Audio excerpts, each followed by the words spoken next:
La consellera d'Agricultura, Ramaderia, Pesca i Alimentació, Teresa Jordà, ha estat l'encarregada d'inaugurar la 35a mostra del vi. Un any més, els cellers de la DEO Empordà són els protagonistes durant 4 dies a la Rambla de Figueres. N'hi participen una quinzena. Així doncs, benvinguts, benvingudes a una mostra que defineix la personalitat d'aquest país, que defineix la nostra autenticitat, la nostra identitat.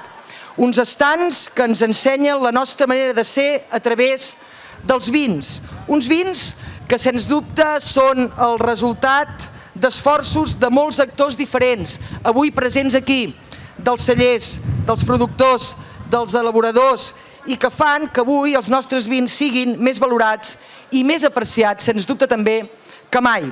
Aquest és l'esdeveniment de referència dels vins empordanesos que enguany ret homenatge a l'enòleg Eduard Puigvaireda.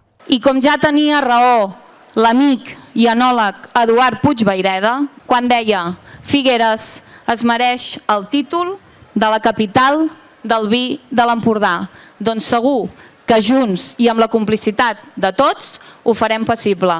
La mostra es complementa amb diferents activitats. En aquesta primera jornada s'ha celebrat un concurs infantil de dibuix, també una xerrada dedicada al porró amb el periodista Salvador García Arbós al Museu del Joguet, que ha finalitzat, com no, bevent a gallet.